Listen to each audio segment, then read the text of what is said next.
Hello friends, welcome to your channel make physics easier by Mayur Agarwal. आज मैं आपका teacher, आपका फ्रेंड मयूर आपके साथ हूं एक बहुत ही नए टॉपिक के साथ जिसका नाम है प्रोबेबिलिटी।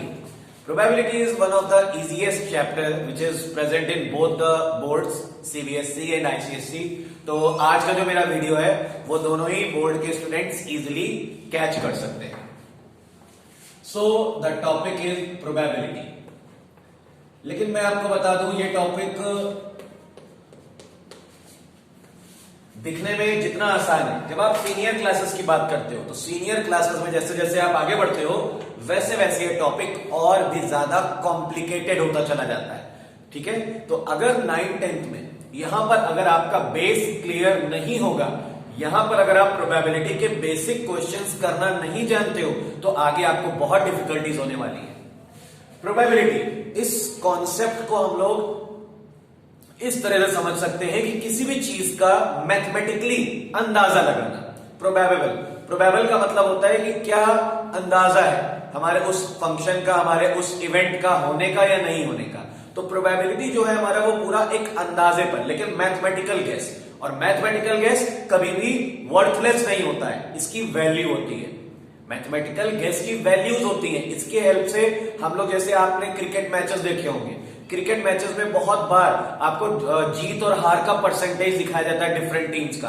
तो वो क्या है, वो परसेंटेज किस तरह से दिखाते हैं, वो ऐसे ही नहीं है, वो प्रोबेबिलिटीज के बेस पर, और भी बहुत सारी उसमें चीजें होती हैं, लेकिन probability plays a very important role in those events. तो उसी तरह से हम लोग प्रोबेबिलिटी में जब हम लोग पढ़ाई शुरू करते हैं तो सिर्फ और सिर्फ एक फॉर्मूला आपको याद रखना है, दिस, इसे हम पढ़ते हैं probability of an event. So इसका फॉर्मूला होता है probability of an event is equal to number of favourable outcomes and divided by number of total outcomes. There is only one formula in this chapter, number of favorable outcomes divided by number of total outcomes. Outcomes क्या होते हैं? Outcomes का मतलब होता है results। जैसे कि इसके लिए मुझे एग्जांपल लेना पड़ेगा कोई ना कोई। मान लीजिए हमारे पास एक डाइस है जिसे हम हिंदी में पासा कहते हैं, उसमें 6 डिजिट्स होते हैं, 1 2 3 4 एंड 5 एंड 6। अगर हम उसे थ्रो करते हैं, फेंकते हैं, एक पासे को आप फेंकते हो, जैसे ही पासा रुकेगा तो उसकी जो अपर फेस है उस पर एक ही तो डिजिट आएगी, कोई ना कोई उन 6 डिजिट्स में से एक ही डिजिट आएगी।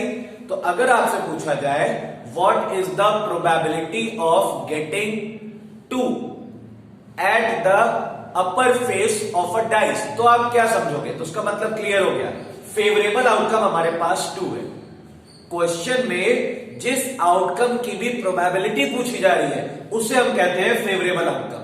और टोटल आउटकम्स, कितने टोटल इवेंट्स, कितने टोटल नंबर पॉसिबल है। तो जब हमने डाइस की बात की तो डाइस में टोटल आउटकम्स थे 6, मतलब या तो 1 आ सकता था, 2 आ सकता था, 3 आ सकता था, 4 5 या फिर 6। ये 6 में से कोई एक नंबर आ सकता था। तो टोटल आउटकम्स हो गए 6 और हमसे 2 आने की प्रोबेबिलिटी पूछी गई, जस्ट 2 कितने होते हैं? ओनली 1।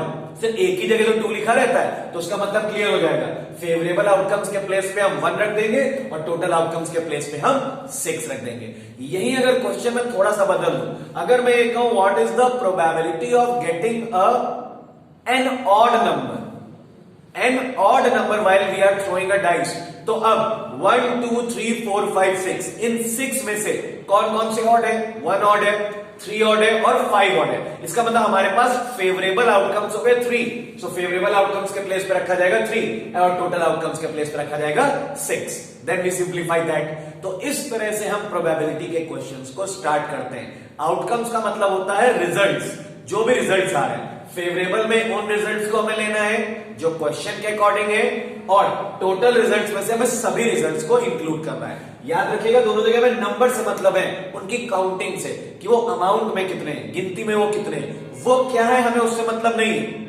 2 है, 4 है, 6 है, कौन सा नंबर है, उस नंबर से हमें मतलब नहीं है, वो कितने हैं, हमें इस कॉन्सेप्ट से मतलब है। तो सिर्फ और सिर्फ एक फॉर्मूला होता है, probability of any event is equal to number of favourable outcomes divided by number of total outcomes. तो ये था हमारा एक फॉर्मूला। अब हम लोग अगर क्वेश्चंस की बात करते हैं, so there are so many types of questions.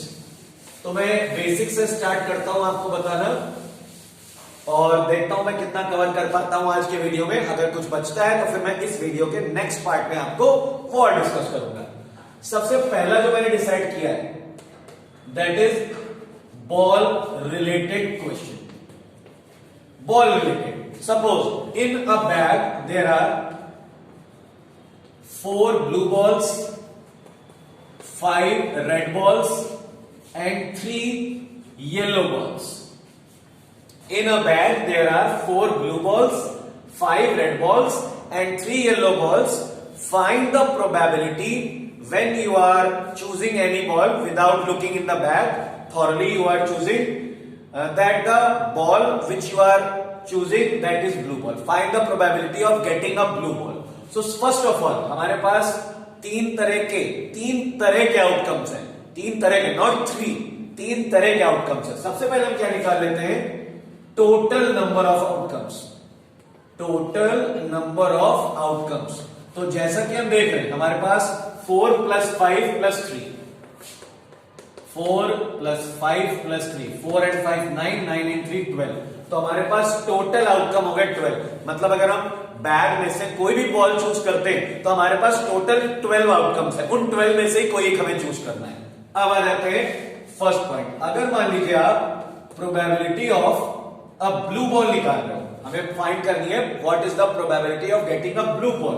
तो number of favourable outcomes divided by number of total outcomes. तो अब अगर ब्लू के लिए बात हो रही है तो ब्लू बॉल्स कितनी है, 4। इसका मतलब क्लियर है, फेवरेबल आउटकम्स हो गए 4, टोटल आउटकम्स हो गए 12, डिवाइड किया, आंसर आ गया 1/3। अगर यहीं पर ब्लू के प्लेस पर रेड की प्रोबेबिलिटी पूछी जाती तो अब हमारे पास फेवरेबल आउटकम हो जाते हैं 5 और टोटल का आउटकम होता है 12।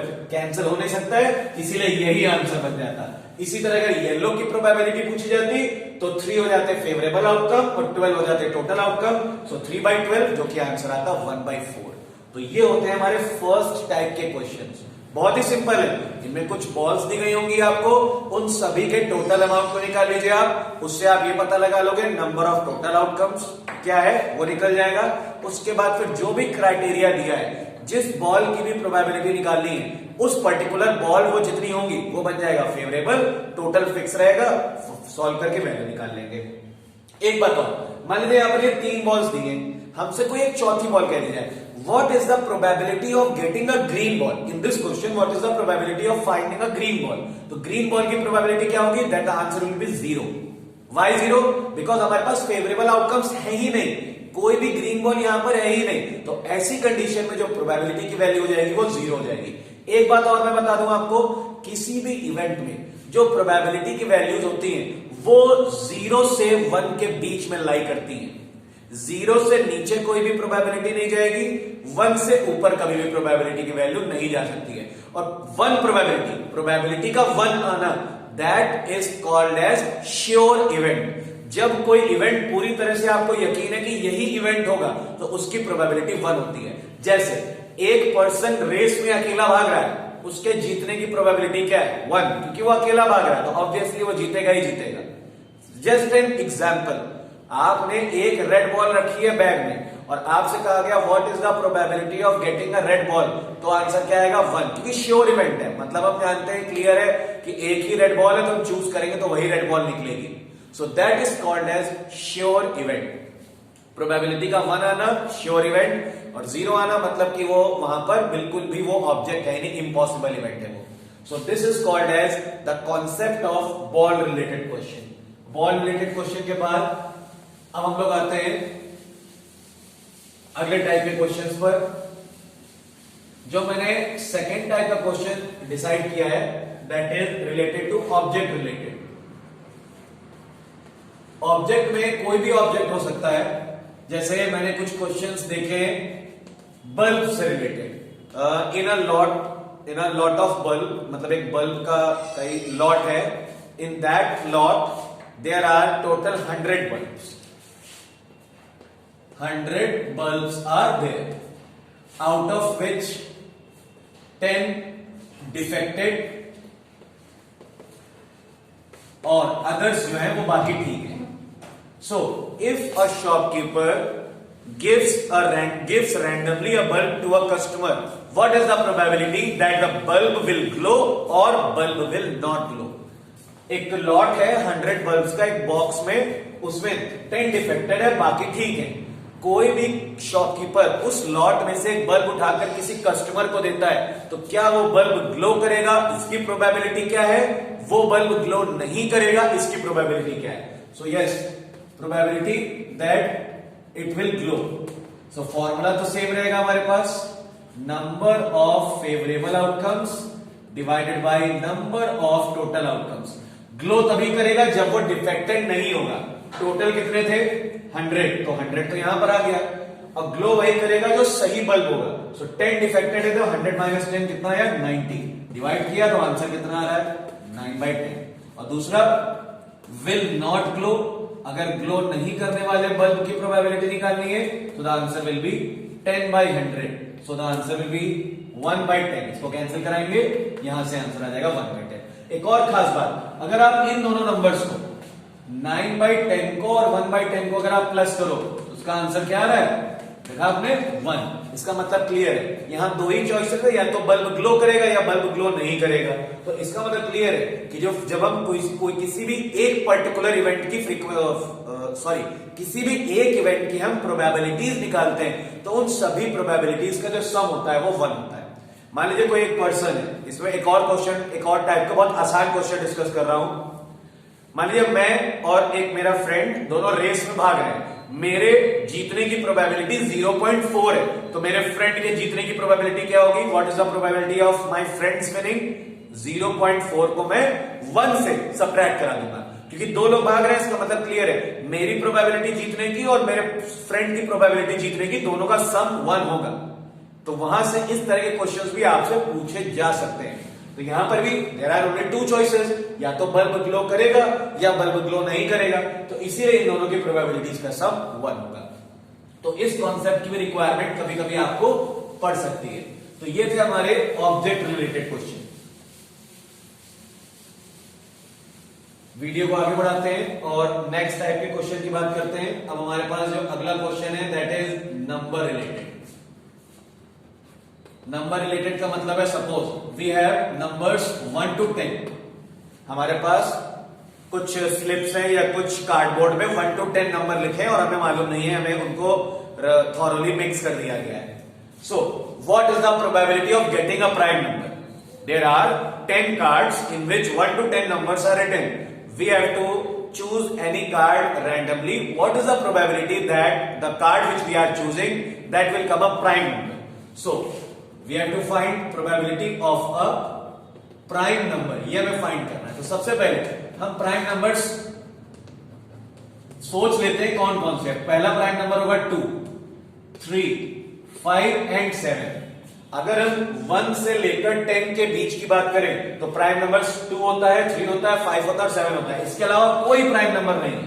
तो इसका मतलब क्लियर है, 1, 2, 3 एंड 4 फेवरेबल आउटकम हो गए 4, टोटल आउटकम है 10. सॉल्व किया, 2/5 विल बी द आंसर. अगर हमसे पूछा जाए probability of an even number, अब इवन नंबर कौन कौन से हो सकते हैं? इवन नंबर देखिएगा, इवन नंबर 2, 4, 6, 8 एंड 10. कितने आउटकम्स हुए? 1, 2, 3, 4 एंड 5. तो टोटल आउटकम्स हो गया, फेवरेबल हो गया 5, टोटल 10. सो 1/2. अगर हमसे ये प्रोबेबिलिटी पूछी जाती एन ऑड नंबर, तो ऑड नंबर भी आते हैं 5. सो 5/10, यहां पर आंसर हो जाता 2. अगर हमसे प्रोबेबिलिटी पूछी जाती डिविजिबल बाय 3, ऐसे नंबर्स जो डिविजिबल बाय 3 है, ऐसा नंबर आने की प्रोबेबिलिटी क्या होगी? तो 3 से कौन कौन डिविजिबल हो सकता है? तो 3 हो जाएगा, 6 हो जाएगा और 9 हो जाएगा. तो कितने आउटकम्स मिले हमें? 1, 2 एंड 3. तो यहां पर आंसर आ जाता 3/10. तो इस तरह हम लोग नंबर रिलेटेड क्वेश्चन को इजीली सॉल्व कर सकते हैं. कि अगर हमारे पास कुछ नंबर्स हैं, उनमें से डिफरेंट क्राइटेरिया की हमें प्रोबेबिलिटी पूछी जा रही है, तो हमें सबसे पहले यही करना है, उस क्राइटेरिया के नंबर्स को एक अलग जगह लिख लेना है। अगर बहुत बड़ा गैप होगा, छोटे गैप में तो आप नॉर्मली भी बिना लिखे भी कर सकते हो, लेकिन बड़ा गैप होगा तो डेफिनेटली वहां पर आप लिख के ही करिएगा, अदरवाइज कोई ना कोई नंबर आपसे मिस हो जाएगा। तो सबसे पहले वो सारे नंबर्स जो उस पर्टिकुलर कंडीशन को फॉलो कर रहे हैं उन्हें लिख लीजिएगा। जैसे यहाँ प्राइम नंबर की बात हो रही थी, तो मैंने जितने भी प्राइम नंबर्स होते हैं 1 से लेकर 10 के बीच में, बिटवीन 1 to 10, वो मैंने अलग से लिख लिए। जब मैं सेटिस्फाई हो गया, मैंने अच्छे से सोच लिया कि अब और कोई प्राइम नंबर नहीं मिल सकता, तब मैंने उन्हें काउंट किया 1 2 3 एंड 4। तो इसका मतलब मेरे फेवरेबल आउटकम हो गए 4, और टोटल आउटकम्स तो ऑब्वियसली 1 से लेकर 10 तक 10 थे, तो 10 रखा, 2/5। ठीक है। इसी तरह जब इवन नंबर आया तो कई बच्चों को बहुत कॉन्फिडेंस होता है, कोई बात नहीं, अगर आपके पास सफिशिएंट कॉन्फिडेंस है, आप बिना काउंट किए सही नंबर गेस कर सकते हो तो लिख दो आप, अदरवाइज जिनको थोड़ा सा भी डाउट हो वो नंबर्स लिखकर चेक कर लें। तो ये तरीका होता है नंबर रिलेटेड क्वेश्चन करने का। आगे बढ़ते हैं। नंबर रिलेटेड में ही कभी कभी कंडीशंस हमारे पास कुछ डिफरेंट टाइप की होती है। जैसे मैं बोर्ड एग्जाम्स में देखता हूं, कंफ्यूजन करने के लिए ये क्वेश्चन मैं नंबर रिलेटेड की कैटेगरी में रख रहा हूं। हमारे पास कुछ कार्ड्स हैं जिसमें ये नंबर्स लिखे हैं। We have these 5 cards. We have to find the probability that thoroughly we are choosing a card. What is the probability of getting 1? So we have to find the probability of 1. तो कितने? 1 2 3 4 and 5 total outcomes है, तो यह 1 में आ गया। 1 कितनी जगह? सिर्फ एक, तो आंसर आया 1/5। अगर हमसे पूछे थे probability of a positive number, अब इनमें पॉजिटिव कितने? ये पॉजिटिव है, ये पॉजिटिव है, ये और ये, सिर्फ ये निगेटिव है। क्लियर हो गया। 4 हो गया फेवरेबल, 5 हो गया टोटल। अगर हमसे प्रोबेबिलिटी पूछी जाए किसी निगेटिव नंबर की, तो क्या आंसर हो जाएगा? There is only 1 negative number, so 1/5। तो इस तरह कभी कभी नंबर रिलेटेड क्वेश्चन में इस तरह की कंडीशंस भी आपके सामने हो सकती हैं कि वो कुछ पर्टिकुलर नंबर्स आपके सामने लिखता है और उन्हीं में से आपको कंडीशन फिर फॉलो करनी है। फिर ये नहीं कि 1 से लेकर 3 तक के बीच में आप सब कुछ सोच रहे हो, यहां पॉजिटिव नंबर पूछा गया तो आप सारे पॉजिटिव नंबर के बारे में सोच रहे हो, ऐसा नहीं। जो आपके सामने इवेंट है आप उसी के अकॉर्डिंग अपने आउटकम्स निकालेंगे उस क्वेश्चन में। कभी भी आपको एक्सेस में कुछ नहीं सोचना है। तो ये थे number related question. Now we are coming to the days related question. अब मैं आपको डेज रिलेटेड क्वेश्चन एक्सप्लेन करने जा रहा हूं, very important for the board point of view. Days related. अब डेज रिलेटेड में किस तरह से क्वेश्चन आते हैं? जैसे पहला टाइप का क्वेश्चन जो है वो ये है, find the probability of 5 Sundays in January month. 5 Sundays in January, इस इवेंट की क्या प्रोबेबिलिटी है? तो देखो बेटा, अगर मैं बात करूं 28 डेज की, 7 for 28, इसका मतलब क्लियर है, 7 संडे, 7 मंडे, 7 ट्यूसडे, इस तरह सारे 7 हो गए। हमारे पास लास्ट की 3 डेट्स बच रही है। ये अगर हम जनवरी मंथ की बात करें तो जनवरी मंथ में 31 डेज होते हैं, जिसमें से 28 डेट तक तो सभी डेज 7 टाइम्स रिपीट हो गए, 4 टाइम्स रिपीट हो गए। 4 संडे आ गए, 4 मंडे आ गए, 4 Tuesday, 4 Wednesday, 4 Thursday, 4 Friday and 4 Saturday. जो लास्ट की 3 डेट बची है ये तीनों, अब इन पर क्या क्या पॉसिबिलिटीज है? सबसे पहले आप पॉसिबिलिटीज पर कॉन्सेंट्रेट करिए।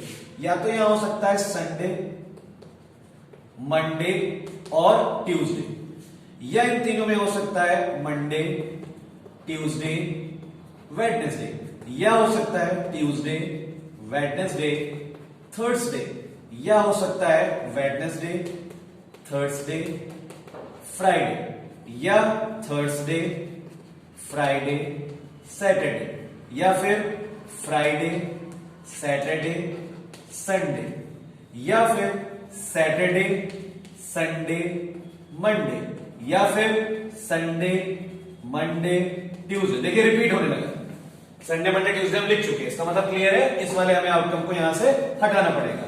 तो इसका मतलब क्लियर हो गया, जब हम आखिरी की 3 डेज की बात कर रहे हैं तो उसमें से टोटल आउटकम कितने हो गए? 1 2 3 4 5 6 एंड 7, यही 7 टोटल आउटकम्स हैं। हमें किसकी प्रोबेबिलिटी निकालनी है? 5 संडेज की। संडे एक यहां दिख रहा है, एक संडे यहां दिख रहा है और एक संडे यहां दिख रहा है, तो फेवरेबल आउटकम कितने हो गए? 3। इसका प्रोबेबिलिटी क्या आ गई? 3/7। सो इस तरह से डेज वाले क्वेश्चन आपको करने हैं, और इसी को और कंफ्यूज करने के लिए वो लीप ईयर और नॉन लीप ईयर भी इस क्वेश्चन में कर देते हैं। इस क्वेश्चन में कहेंगे find the probability of 5 Sundays in January month in leap year in non leap year. तो मैं आपको बता दूं, आपको कंफ्यूज होने की जरूरत ही नहीं है, क्योंकि लीप ईयर हो या नॉन लीप ईयर हो, जनवरी पर कोई इफेक्ट नहीं पड़ना है। जनवरी मंथ पर लीप ईयर या नॉन लीप ईयर होने का कोई इफेक्ट नहीं पड़ता, इसलिए हमें परेशान होने की जरूरत ही नहीं है। आंसर दोनों ही केसेस में 3/7 आएगा। कैसे आया उस कॉन्सेप्ट को समझिए। 28 डेट तक तो सारे डेज 4 टाइम्स रिपीट हो चुके थे, 4 Sunday, 4 Monday, 4 Tuesday and so on.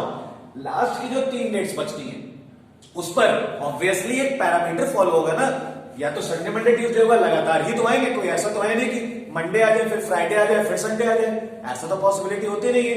Line से ही डेज आएंगे, तो संडे मंडे ट्यूसडे आ गया या मंडे ट्यूसडे वेडनेसडे आ गया, सारे हमने लिख लिए, जितने भी हो सकते हैं। इनके अलावा और कोई हो ही नहीं सकता।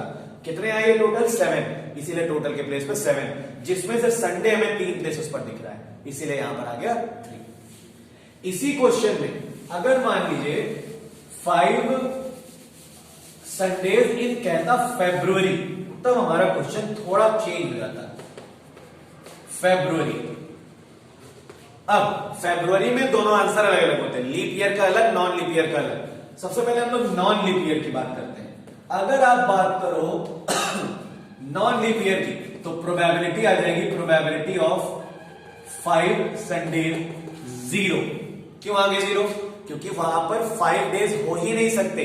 फेब्रुवरी नॉन लीप ईयर में 28 डेज की होती है, 7 4 जा 28, तो सारे डेज 4 टाइम्स ही आ सकते हैं, कोई भी डेज 5 टाइम्स नहीं आएगा, वहां कोई भी फेवरेबल आउटकम नहीं होगा। लेकिन अगर हम बात करेंगे लीप ईयर की, तो लीप ईयर के केस में जो लास्ट डेट बचती है 29, वहां पर क्या क्या आउटकम्स हो सकते हैं? या तो संडे होगा, या मंडे होगा, या ट्यूसडे होगा, या वेडनेसडे होगा, या थर्सडे होगा, या फ्राइडे होगा, या फिर सैटरडे। तो देखा हमने 1 2 3 4 5 6 एंड 7, टोटल आउटकम है 7, जिसमें संडे सिर्फ एक दिख रहा है। तो इसका मतलब क्लियर है, फेब्रुवरी में 5 संडेज आने की प्रोबेबिलिटी है 1/7, वो भी लीप ईयर में। नॉन लीप ईयर में 5 संडेज की प्रोबेबिलिटी 0। तो फेब्रुवरी में तरीका अलग हुआ, जनवरी में तरीका अलग हुआ। अब अगर कोई ऐसा मंथ हो जिसमें 30 डेज होंगे, वहां पर आंसर डिफरेंट हो जाएगा। क्यों? क्योंकि 30 डेज की जब हम बात करेंगे तो सिर्फ हमारे पास 2 डेट्स बचेंगी जिनमें हमें आउटकम्स लगाने हैं, 29 और 30। जनवरी को जब हम कैलकुलेट कर रहे थे तो हमारे पास 3 डेज थे, तो जैसे अगर हमें 2 में कैलकुलेट करना है तो क्या क्या आउटकम्स बन सकते हैं? या तो संडे मंडे और मंडे ट्यूसडे और ट्यूसडे वेडनेसडे और वेडनेसडे थर्सडे